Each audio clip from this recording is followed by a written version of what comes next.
Okay, let's move on to question number 2. We're asked to solve 4 different equations, and some of these involve techniques such as fraction busters, looking inside, or rewriting parts of the equation. So let's look at A first.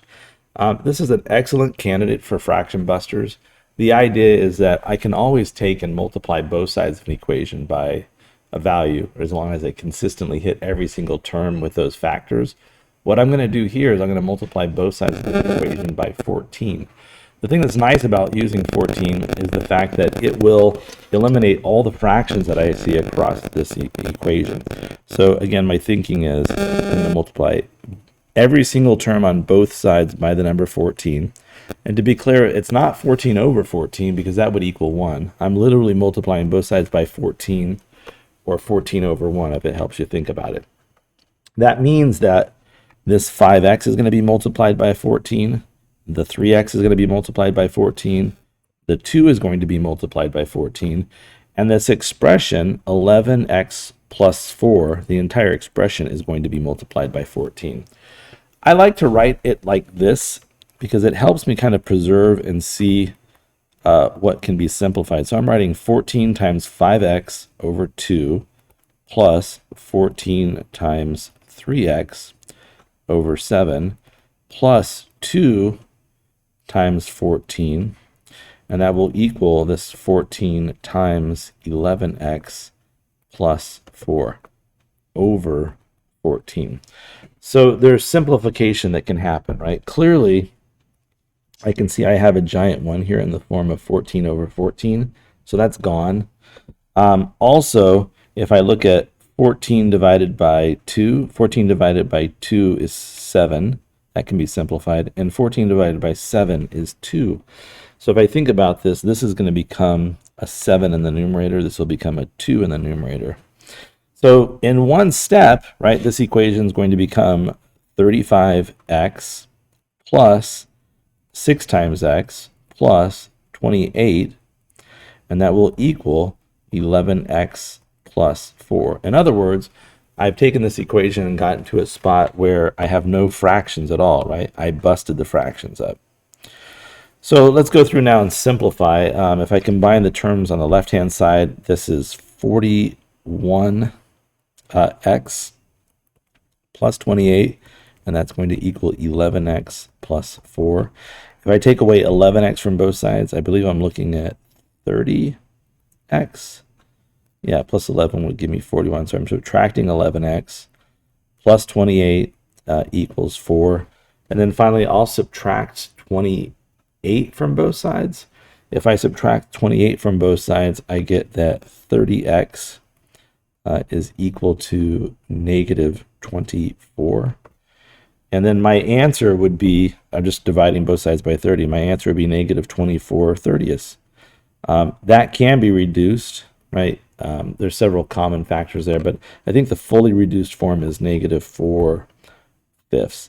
And to be honest, I'm happy with this answer. But sometimes I might specify, make sure your answer is fully reduced. So negative 4/5 is the answer.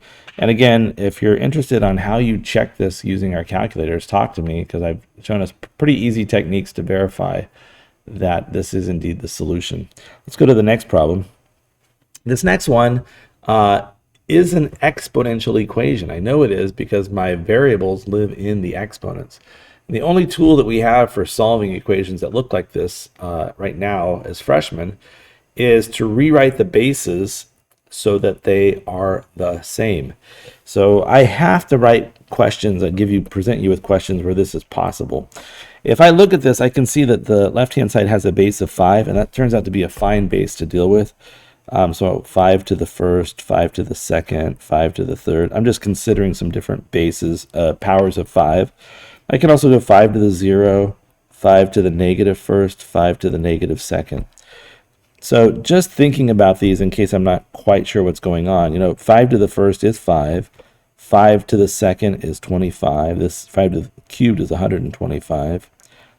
Anything to the 0 power is 1, right? So if I think about this going backwards, just divide by 5, divide by 5, divide by 5.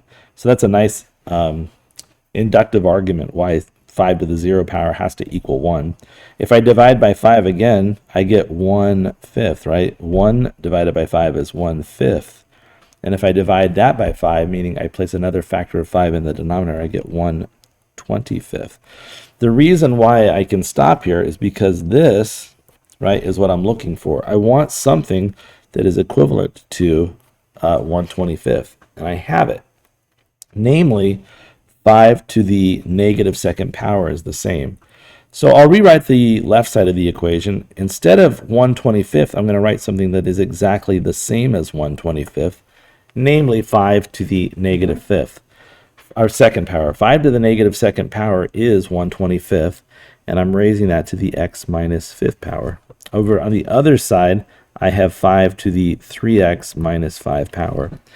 I do have to simplify this by using the power to a power idea, right? If I've got 5 to the negative second and I want to raise that to the x minus 5 power, I have to multiply that negative 2 times the quantity x minus 5. So the next step I would write is probably this is 5 to the negative 2x and then plus 10. And over on the other side, that's 5 to the 3x minus 5. What's beautiful now at this point is I've completely rewritten this so that both sides, the left and the right-hand side, have 5 as their bases, right? 5 to a power equals 5 to a power. The only way that that's ever going to be true is if the powers are the same. So the kind of the last thing we have to go through is we're just going to set the exponent on the left-hand side equal to the exponent on the right-hand side. And these exponents have to be equal. The question is, what's the value of x that will make them equal? Well, if I add 2x to both sides, I'm looking at 5x minus 5 is 10. 5x is 15. I add 5 to both sides. And if I divide both sides by 5, I get that x is the number 3. So when x is 3, right, these two powers would be identical. What 3 times 3 is 9, minus 5 is 4. Negative 2 times 3 is negative 6 plus 10 is 4. So yeah, it makes them both 5 to the fourth power. They become equivalent. And that solution, x is 3, would work in the original equation also, and it's worth doing on our calculators in the classroom. Plug in that value and then verify that the left and the right are the same. So our answer to B was 3. Let's take a look at this one. This is a great candidate for looking inside, right? I'm taking the square root of something. And before I do that, I need to get this whole square root portion of the equation alone first. So I'm going to begin by subtracting 5 from both sides. So this is going to become 4 times the square root of 3x minus 3 must be the number 24. And if I divide both sides by 4, half of 24 is 12, half of that is 6. I get that the square root of 3x minus 3 must be the number 6. And this is where I'm looking inside. I'm looking at that thing that lives inside the radical. This expression right here must equal the number 36. If that expression equaled 36, I'd be set because the square root of 36 would give me 6. So what I do is I just simply say, look, I'm going to make 3x minus 3 be the number 36. If I add 3 to both sides, I get that 3x is 39. And if I didn't divide by 3, I get that x is the number 13. One last problem here I think we have just enough time to do is this one. I can certainly rewrite a portion of this using the simplest form of the distributive property. Right? This is 6x minus 3 plus. It turns out that this is just equal to x, right? And we've talked about several ways of knowing that by, for example, multiplying the numerator and denominator by x to the first x to the first. And then I have plus 4, and that equals 15. Simplifying that, this is 7x. I combine these two terms. Plus a positive 1 is equal to 15. If I take away 1 from each side, I have 7x is 14. And then finally, I can divide both sides by 7, and I get that x is the value 2. All right, so that's a look at question number 2.